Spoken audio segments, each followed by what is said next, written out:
जय हिंद। देखिए, भारत जो है वो दोनों ओर से दुश्मनों से घिरा हुआ है, एक और पाकिस्तान और एक और चाइना।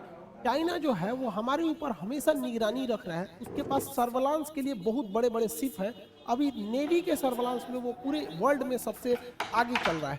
अब वो यहाँ हमारी जो हिंद महासागर है, तो चाइना इस हिंद महासागर में भी अपने पांव पसार रहा है।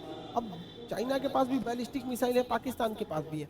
तो इन मिसाइलों को जब कभी भी लॉन्च किया जाएगा तो इन्हें पकड़ने के लिए, या फिर चाइना ने यहाँ पे कोई अपना शिप ही दे दिया, हम लोग तो इधर से तैयार रहते कि यहाँ चाइना है, इधर पाकिस्तान है, मान के चलिए यहाँ पे चाइना ने अपना कोई नेवी का शिप डिप्लॉय कर दिया और यहाँ से बैलिस्टिक मिसाइल छोड़ दिया, तो हमें वहाँ ट्रेस करने के लिए कोई चाहिए कि नहीं चाहिए। अब ये समुंदर है, यहाँ एरिया समुंदर में रडार परमानेंटली नहीं लगा सकते, तो इसके लिए आता है एक सर्विलांस रडार। ये न्यूक्लियर मिसाइल को या फिर बैलिस्टिक मिसाइल जब छोड़ी जाती है तो इसके ऊपर सेटेलाइट एंटीने लगे रहते हैं बहुत बड़े बड़े। ये किसी भी दूर से दूर आ रही मिसाइलों को आराम से ये ट्रेस कर लेते हैं। भारत के पास इसकी कमी थी, 2014 में ही इस पर काम हो चुके थे और इसे 18 में हल्का सा मतलब इसे सी ट्रायल किया गया था। अभी इसे फाइनली INS ध्रुव के नाम पर इंडक्ट कर लिया गया। जब इसे सीक्रेटली नाम दिया गया था तो VC 11184 नाम दिया गया था। इसे इंडियन नेवी ने डिज़ाइन किया है, खास करके इसका जो मकसद है वो सर्विलांस का काम है और हाई लेवल का, जो 2000 किलोमीटर ज़्यादा आगे तक सर्विलांस कर सके। ये बहुत बड़ा शिप है, 15,000 टन का इसका डिस्प्लेसमेंट है और ये पानी में इसकी स्पीड लगभग 40 किलोमीटर प्रति घंटे रहने वाली है इस भारी भरकम शिप की। इस शिप की खासियत तो 75 मीटर लंबा है और 22 मीटर चौड़ा है। इस पर एक टाइम पर 300 क्रू मेंबर रह सकते हैं। सबसे खतरनाक बात है इसका रडार सिस्टम। इसका रडार जो है वो 360 डिग्री घूम सकता है और इसके रडार में एक और खासियत है कि ये इसका रडार एक सिंगल रडार ना बनके बल्कि छोटे छोटे रडार के ग्रुप बना हुआ है, जिसे TR मॉड्यूल कहते हैं। ये आप देख रहे हैं तो इसका हर एक छोटा छोटा हिस्सा है वो अपने आप में एक स्वतंत्र रडार है। इसकी कुल संख्या 6400 है। तो 6400 TR मॉड्यूल है, वो 6400 वेव छोड़ेंगे। इससे फायदा ये होता है कि मल्टीपल टारगेट पे हम लोग फोकस कर सकते हैं। जैसे मान के चलिए यहाँ से 2 टारगेट आ रहा है, तो 6400 में से मान के चलिए 100 ठो TR मॉड्यूल डायरेक्ट इस पर फोकस रखेगा, 100 ठो इस पर फोकस रखेगा, तो बाकी सब तो बचे रहेंगे ना, कुछ इस पे रख लेगा, कुछ इस पे रख लेगा। तो पहले एक सिंगल रडार होता था जो एक ही पे नजर रख पाता था। तो अब TR मॉड्यूल से क्या है कि जिधर हमको थ्रेट ज्यादा है, अपने TR मॉड्यूल को उस डायरेक्शन में हम लगा देंगे ताकि वहां पर पर्टिकुलर हम लोग निशाना लगा सके और ये एक साथ 10 टारगेट पर निशाना लगा सकता है, मतलब लॉक कर सकता है, उसे नजर रख सकता है। और 2000 किलोमीटर दूर से ही ये रडार जो है इस INS ध्रुव पर लगाया गया है वो दुश्मन पर नजर रख सकता है। इसके पिछले डेक पर एक हेलीकॉप्टर को लैंड करने के लिए भी जगह दिया है ताकि वो इमरजेंसी की स्थिति में यहाँ पर इवैक्यूएशन या जरूरी संसाधन या यहाँ से लोगों को निकालने में मदद कर सके। बैलिस्टिक मिसाइल बहुत दूर तक हमला कर सकती है, ये कई हजार किलोमीटर जा सकती है, डायरेक्ट हमला नहीं करती है, ये छुपी हुई जगह पे रहती है, या वो सबमरीन से लॉन्च कर दी जाएंगी या फिर कनेक्टर्स में इस तरह से लॉन्च कर दी जाती है। और जब वो री एंट्री करती है तब आदमी को पता चलता है कि हमारे ऊपर मिसाइल का अटैक हो गया। बीच में अगर पता चल जाएगा तो हम उसे न्यूट्रलाइज कर सकते हैं। इसे ही न्यूट्रलाइज करने के लिए और समुद्री एरिया में पता लगाने के लिए INS ध्रुव काम करेगा। यहाँ से अगर कोई बैलिस्टिक मिसाइल लॉन्च की जाती है तो इस रास्ते में ही इसे ट्रैक कर लेगा कि ये किस स्पीड से जा रहा है और कहां तक ये जा सकता है और फर्दर इंफॉर्मेशन भेज देगा वो अपने दूसरे शिप पर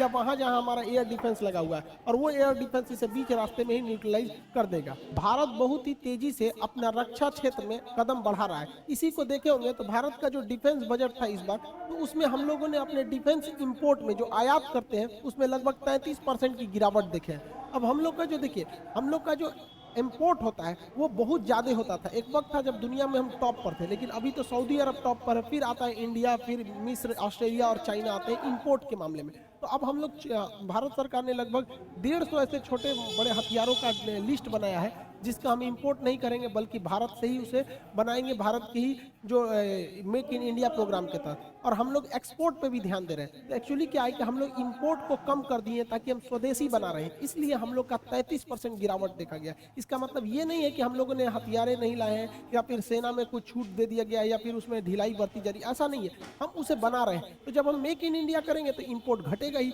ये अच्छी बात है कि हमारे यहाँ घट रहा है और इंपोर्ट घट रहा है और एक्सपोर्ट बढ़ रहा है, लेकिन बहुत संतोषजनक एक्सपोर्ट नहीं देखा जा रहा है सेना के सेक्टर में। डिफेंस में सबसे ज्यादा यूएस का वर्चस्व 37%, लगभग पूरी दुनिया का एक्सपोर्ट अकेले USA कर देता है, 17% रूस करता है, 8% फ्रांस, चाइना का नंबर चौथे नंबर पर 5.2% पे। इंडिया 0.2% है। हालांकि इंडिया का बहुत पीछे है और आज की जो लड़ाई होगी वो मेनली मिसाइलों और क्रूज मिसाइल और इस पे डिपेंड करेगी ड्रोन पर। ड्रोन की टेक्नोलॉजी में भारत बहुत ही पीछे है। हालांकि क्रूज मिसाइल की टेक्नोलॉजी में भारत बहुत आगे है। आपको बताए भी थे, हम लोगों ने फिलीपीन को एक्सपोर्ट करना चालू भी कर दिया है। भारत अभी मुख्य रूप से बड़े जो एडवांस लेवल की चीज़ें हैं उन्हीं का आयात कर रहा है। जैसे में राफाल हो गया, S-400 हो गया, चिनूक हेलीकॉप्टर हो गए, इस तरह के कुछ हल्के हेविटर ये सब हो गए, एयर डिफेंस, इसी सब चीज़ों का भारत आयात कर रहा है, जिसकी टेक्नोलॉजी भारत के पास अभी उतनी अच्छी नहीं है और उसकी सख्त ज़रूरत है। जबकि अगर देखेंगे भारत को निर्यात करने के लिए, तो भारत ने बहुत सारे छोटे छोटे देशों को निर्यात करना चालू कर दिया है। चाहे वो अफ्रीका के देश हो, हमारे पड़ोसी देश हो, उन लोग को निर्यात करना चालू कर दिया। चाहे वो अभी देखेंगे मेक इन इंडिया के तहत ही हम लोगों ने अपना हेलीकॉप्टर, अपना तेजस जहाज, फिर एयरक्राफ्ट कैरियर तक बना दिए।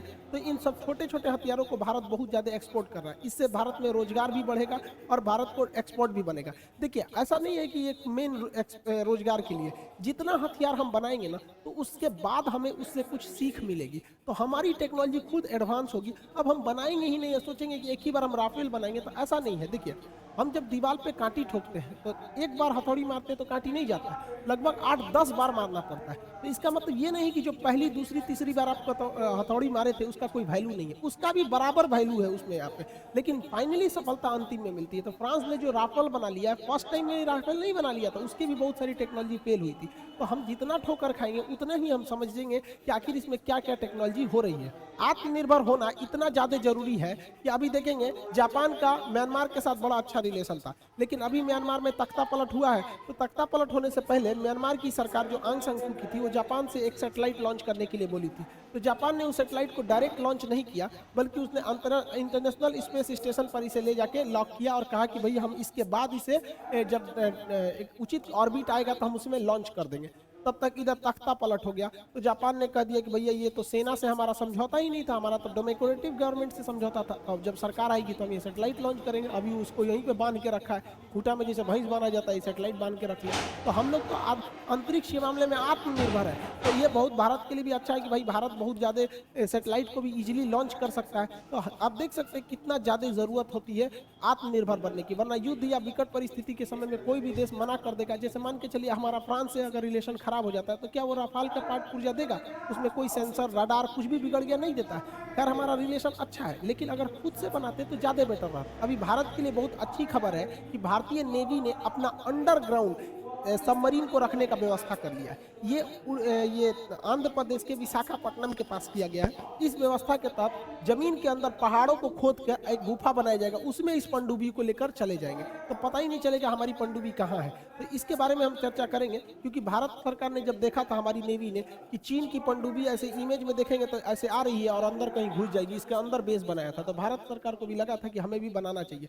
तो नेक्स्ट वीडियो में हम आपको बताएंगे कि किस तरह से ये अंडरग्राउंड बेस काम करते हैं और इसका क्या फायदा और क्या नुकसान हो सकता है, और अगर इसके ऊपर ही एटमिक हमला हो जाए तो फिर ये कैसे सुरक्षित बच सकते हैं। और आप सबका एक बार तहे दिल से फिर से धन्यवाद। आप सब लोगों ने इतना स्नेह दिया, जो इतना जल्दी 7 मिलियन सब्सक्राइबर पहुंचा दिए। एजुकेशन चैनल को बहुत कम ग्रोथ मिल पाता है, लेकिन आप सब लोग को फिर से तहे दिल से हाथ जोड़कर धन्यवाद देते हैं। आप लोगों ने इतना जल्दी पहुंचा दिया ना कि मेरा 7 मिलियन बहुत पहले हो गया, मतलब 12-13 तारीख को हो गया, लेकिन वो अपडेट नहीं कर रहा था। मेरे पास मेल आया यूट्यूब की ओर से कि आपका इतना जल्दी कैसे हो गया, हम आपके सब्सक्राइबर मतलब देखना चाहते हैं, चेक करेंगे कि आप ठीक आदमी है कि नहीं। तो भाई साहब एक तो अजीब टाइप का लग गया कि भाई हमारे ऊपर इंक्वायरी क्यों कर रहा है यहाँ पे। अब उन लोग का मेल भी गजब का आता है, कैलिफोर्निया वगैरह उसका हेड ऑफिस है, तो वहाँ से मेल आता है, तो उनकी लैंग्वेज भी गजब की रहती है, एकदम ऑफिस प्रोफेशनल एकदम। हमको लगा क्या करेगा भाई साहब। फिर उसने 3-4 दिन तक किया मेल, और फिर बातचीत मेल टू मेल ही होती है उन लोगों से। तब वही उन्होंने कहा कि नहीं, आपके जितने भी हैं सब जेन्युइन है, और बहुत खुशी हुआ। और तब जाके उसने अपडेट किया, तब आया 7 मिलियन। आप सब लोग का तहे दिल से